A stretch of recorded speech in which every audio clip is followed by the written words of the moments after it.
Hi guys, welcome back to an explore literature. इस video के अंदर हम डिस्कस करने वाले हैं जीई अंडरस्टैंडिंग इंटरनेशनल रिलेशंस का chapter number 3 for unit number 1, जो कि है ways of knowing and being people, histories and civilisation.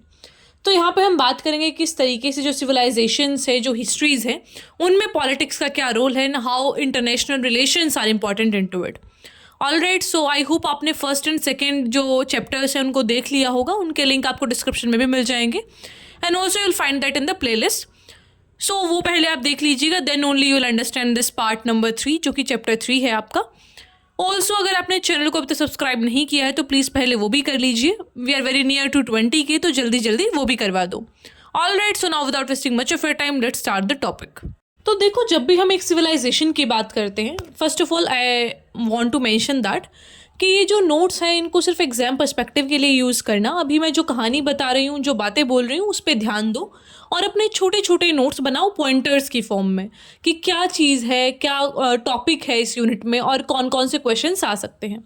Alright, सो जब भी हम सिविलाइजेशन की बात करते हैं तो हम देखते हैं कि भाई लोग साथ में रह रहे हैं, और लोग तभी साथ में रह पाएंगे जब उनका कुछ एक कॉमन बैकग्राउंड होगा या फिर कुछ तो अंडरस्टैंडिंग होगी ना, तभी दे कैन लिव टुगेदर, या फिर कोई पॉलिटिकल फोर्स होना चाहिए।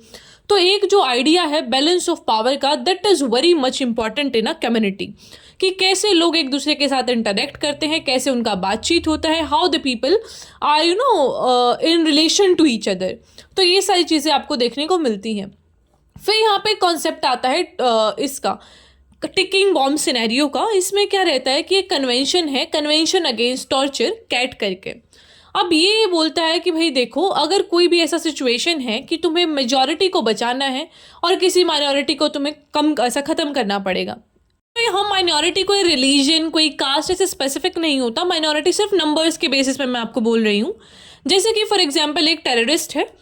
अब आपको पता है कि भाई अगर इस आदमी को आपने खुला छोड़ा तो इसने फिर और लोगों की जान को खतरा कर देना है, तो आप उस पर्टिकुलर इंसान को ही मार देते हैं या फिर उसको कन्फाइन कर लेते हैं, इम्प्रिजन कर लेते हैं। तो आप उसको टॉर्चर करते हैं so that the majority can leave their life peacefully. तो ये सारा जो थियरी है वो दिया एक जो हमारे इंटरनेशनल रिलेशन में एक स्कॉलर है स्कैरी करके, उन्होंने ये सारा जो पूरा कॉन्सेप्ट है वो दिया that torture not only inflict severe pain that is psychological and physical, but it also dismantles the victim's understanding of reality। कि जो एक टॉर्चर होता है ना, वो सिर्फ आपको फिजिकल या साइकोलॉजिकल पेन ही नहीं देता, बल्कि जो रियलिटी है उसको अंडरस्टैंड करने का जो आपका नज़रिया है उसको ही बदल देता है। ठीक है, देखो, जब भी इंसान के ऊपर अत्याचार होता है तो whenever we study about the people जो सीरियल किलर्स होते हैं या फिर बड़े साइकोपैथ से किलर्स, तो आपने एक चीज़ बड़ी कॉमन नोटिस की होगी कि उनका जो चाइल्डहुड होता है ना, वो बड़ा डिस्टर्बिंग होता है, या फिर कुछ ऐसा ज़िंदगी में उनके हुआ होता है कि वो इतने कोल्ड हार्टेड बन जाते हैं। तो वो ही सारी चीज़ें यहाँ पे उन्होंने बोला है कि अगर टिकिंग बॉम्ब सिनेरियो है, मतलब कि अगर आपके पास एक ऐसा सिचुएशन है कि आपको एक्ट करना ही पड़ेगा, एंड माइनॉरिटी और मेजॉरिटी वाला कॉन्सेप्ट जो कि मैंने पहले ही बताया कि नंबर के बेसिस पे है कि कितने लोगों की जान कितने लोगों की वजह से खतरे में है। So this is very important in this international relations का थियरी, क्योंकि जब लोग साथ रहेंगे तो समस्याएं तो आएंगी। अब तो उसको तो प्रिवेंट नहीं कर सकते, तो इन केस अगर आपको साथ ही रहना है तो फिर आपको एक प्रॉपर सिनेरियो है जो आपका इमेजिन करना पड़ेगा कि भाई हाँ, कौन पॉलिटिक्स संभालेगा, किसके कैसे रिलेशंस होंगे, क्या हमारी सोसाइटी के एथिक्स होंगे, क्या प्रिंसिपल्स होंगे। तो वो सारी चीज़ें आपको फुल प्रॉपरली प्लान करनी होती हैं। तो यहाँ पे हम पॉइंट वाइज देखते हैं कि जो ये सिनेरियो है ना, वो क्रिएट करता है distinction between harsh reality and torture, कि हार्श ट्रीटमेंट जो आप दे रहे हैं और टॉर्चर दे रहे हैं, वहाँ पे उसमें ये डिफ्रेंशिएट करता है, ऐसा फ़र्क बताता है। Potentially legitimising in human practices, मतलब ये जो प्रॉपर आपने बोला ना कि हाँ भाई माइनॉरिटी का कॉन्सेप्ट हम देखेंगे कि माइनॉरिटी तो कितने लोगों को हार्म कर रहे हैं, तो यहाँ पे तो आपने क्या करा, इन ह्यूमन चीज़ें बना दिया सबको, कि आपकी जान की परवाह तभी है जब आप ज़्यादा नंबर में हैं। तो वो चीज़ यहाँ पे अनएक्सेप्टेबल है and that can not be justified. फिर जो ये सिनेरियो है वो प्रेजेंट करता है सब्जेक्ट्स को एज डिसएम्बॉडीड एंटिटीज़, जिनके अंदर ना कोई इमोशन है, ना कोई सोशल कनेक्शंस है, और ये ओवरलुक करता है crucial aspect of human experience को, क्योंकि हमने सिर्फ एक नंबर में बना के रख दिया ना, वो हमारे लिए सब्जेक्ट्स बन गए कि कितने लोग इस साइड हैं, कितने लोग उस साइड हैं। हमने वो एक एथिकल डिसीजन मेकिंग नहीं किया, and because of that we lack the role of compassion and empathy, जिससे फिर देखो, जब ह्यूमंस का मेन रोल ही क्या होता है, ह्यूमंस किस चीज़ के लिए जाने जाते हैं, अपने कंपैशन के लिए, अपनी एम्पैथी के लिए, कि that is what make us human. तो यही चीज़ नहीं होगी तो फिर वो आपका जो डिसीजन है that will not be ethical. तो जब आप डिपेक्ट करते हैं एक इंडिविजुअल को as isolated from societal affiliations और कल्चरल आइडेंटिटीज, जो सिनेरियो है that fails to consider the broader societal factors and motivation behind actions such as political grievances that might drive a bomber. कि जब आप एक इंडिविजुअल को बोल देते हैं कि भाई तुमने ये चीज़ करा, for example you declare someone as anti nationalist, कि भाई ये आदमी तो एंटी नेशनल है, इसने ऐसा करा, आपने उस इंडिविजुअल को ही आइसोलेटेड डिपिक्ट कर दिया। आपने ये चीज़ अंडरस्टैंड करने की कोशिश नहीं करी कि उसका एक्शन ऐसा क्यों था, क्या उसको किसी पॉलिटिकल पार्टी से समस्या थी, उसको अपने may be that person can not be anti national, right. क्योंकि अगर आप एक आज जो सरकार है, आज जो पार्टी सरकार बना रही है, ऐसा नहीं है कि आप उससे एग्री करेंगे, अगर आप उसके खिलाफ बोलेंगे तो आप एंटी नेशनल नहीं हो गए ना। तो ये चीज़ यहाँ पे बोलने की वो कोशिश कर रहे हैं कि आपको ब्रॉडर सोसाइटल फैक्टर्स देखने पड़ेंगे कि कौन सी चीज़ उसको मोटिवेट कर रही है टू बिकम अ बॉम्बर, वो किस लिए ये सब कर रहा है। सो ये आपको अंडरस्टैंड करना पड़ेगा। Reflecting on this depictions challenges the universality of ethics and highlights the importance of considering emotions, societal factors and territorial constraints in ethical decision making। कि बहुत ही इंपॉर्टेंट हो जाता है emotions, societal factors, territorial constraints को consider करना जब भी आपको एक एथिकल डिसीजन मेकिंग करना है, कि कौन इंसान है, किसके कैसे इमोशंस है, उसके सोसाइटल फैक्टर्स कैसे रहे।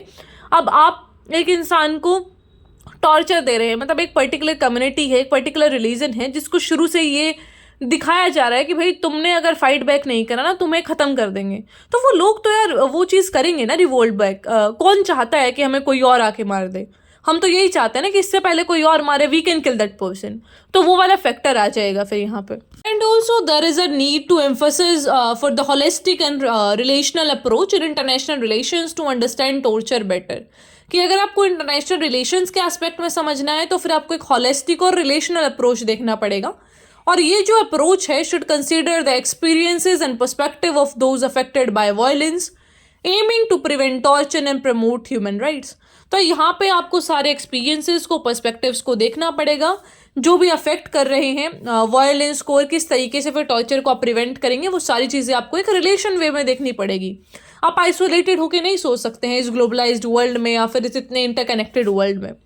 Relationality is a concept that focuses on the interconnectedness and interdependence among actors and phenomena in global politics। तो रिलेशनैलिटी का मतलब होता है कि किस तरीके से एक स्टेट दूसरे पे डिपेंडेंट है। स्टेट का मतलब इंटरनेशनल रिलेशंस में होता है देश। स्टेट यहाँ पे वो राज्य वाला स्टेट नहीं है। तो यहाँ पे आप बात करते हैं किसकी, नेशन की। तो this you have to take care जब भी आप इंटरनेशनल रिलेशंस में बात करेंगे।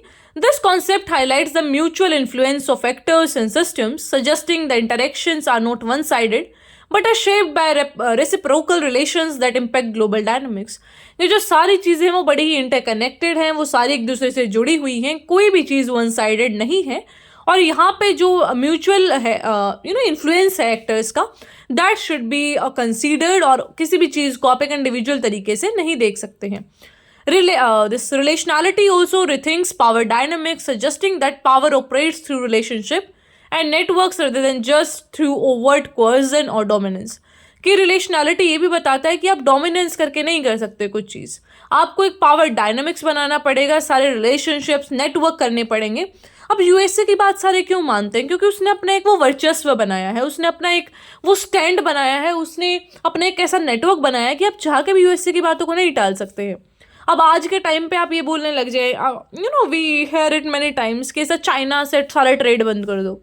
हवा में नहीं होती हैं सारी बातें। जब आप इन चीज़ों को स्टडी करेंगे, देखो जितने भी आप नेग्लिजेंस में होते हैं, जब आपको नहीं पता चीज़ों का, तब आप ऐसी हवाई बातें सोचते हैं कि चाइना से ट्रेड बंद कर दो, हम तो चाइना को ये कर देंगे वो कर देंगे। ऐसा नहीं हो पाता है।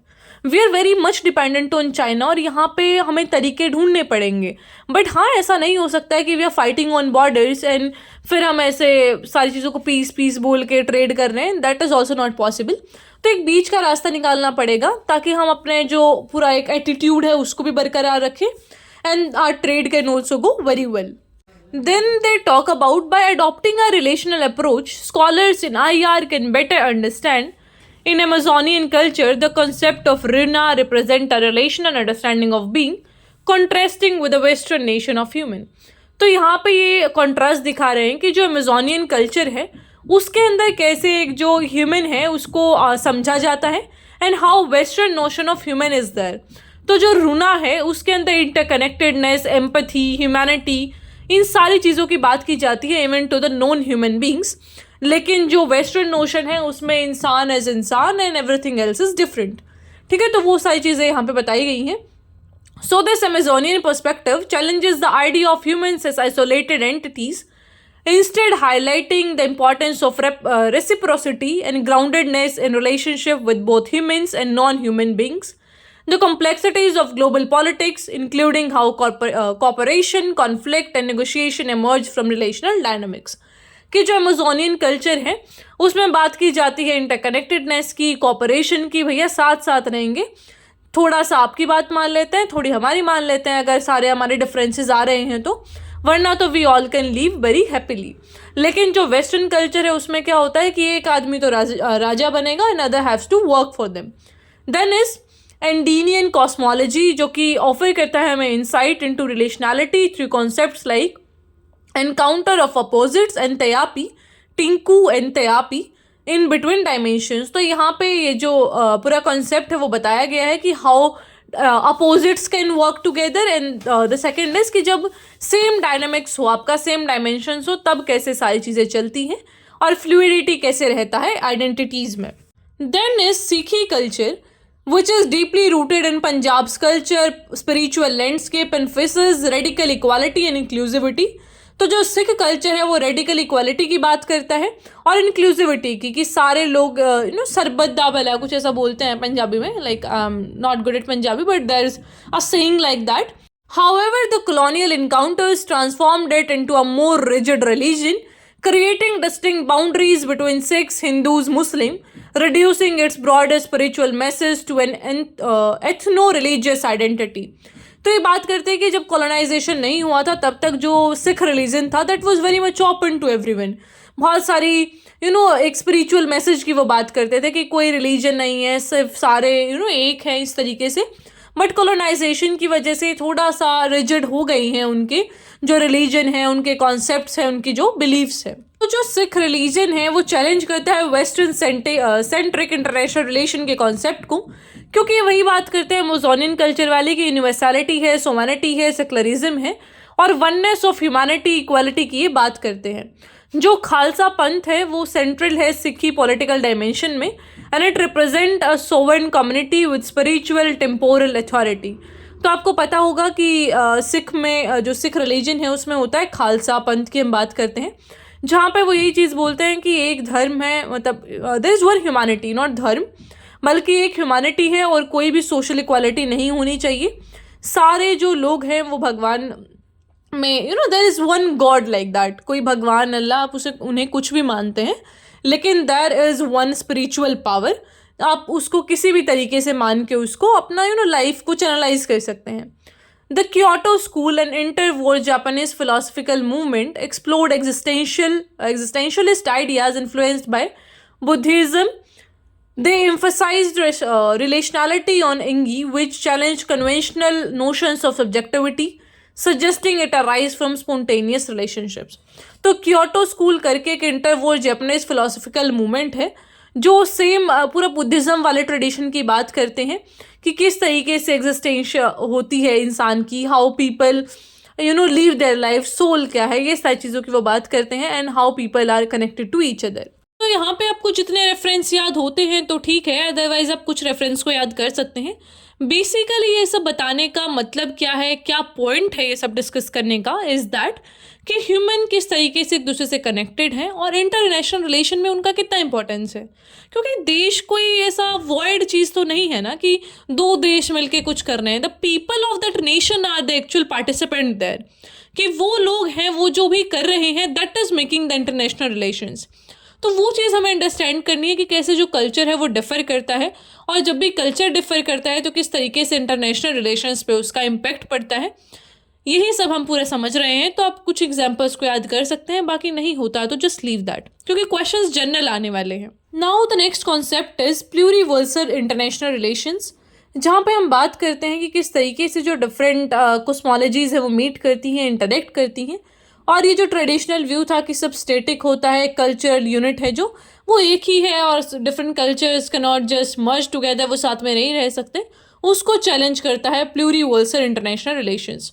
तो जो प्लूरल सोवेनिटी है वो बात करती है कि किस तरीके से जो मल्टीपल ग्रुप्स हैं ह्यूमंस के, नॉन ह्यूमन एंटिटीज़ के, they can share and negotiate authority over the same space, कि वो सेम जगह पे रह सकते हैं, उनका जीवन मस्त चल सकता है, ऐसा कुछ नहीं है कि they are hostile to each other. और जब आप इस प्लूरिवर्सल अप्रोच को समझ जाएंगे फिर इंटरनेशनल रिलेशंस ये सारी चीज़ें बहुत स्मूथ हो जाएंगी। बिकॉज जब तक आप ये सोचते रहेंगे ना कि ये लोग अलग हैं, हम तो पता नहीं क्या हैं, तो ये चीज़ें फिर स्मूथ नहीं चल पाएंगी कभी भी। Because it's all about the human connections है। कोई और आके नहीं कर रहा है कि हाँ कोई रोबोट जाता है या फिर कुछ अमेरिका नाम का कुछ एक एंटिटी है, ऐसा नहीं है। The people of America, people of India, China, whatever the nations are, वो सारे मिलके उस पूरे जो रिलेशन है, वो जो पूरा कल्चर है उसको बना रहे हैं। So we have to focus on that कि किस तरीके से जो कि प्लूरिवर्सल चीज़ें हैं वो चले and people start accepting each other.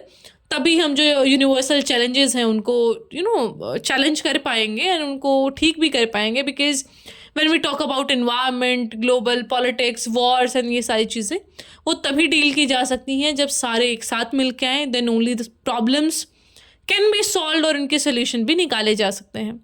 So I hope आपको समझ आया होगा। फिर भी कोई क्वेश्चन, क्वेरी जो भी है उससे आप पूछ सकते हैं। I will answer that in the comment box. Also you can connect with me on Instagram, email कर सकते हो, टेलीग्राम, जहाँ पर भी जो भी पूछना है you people can ask that. Alright, so I will meet the next video. Till then take care, stay happy, stay healthy and also comment the topics जिस पे भी आपको वीडियो चाहिए।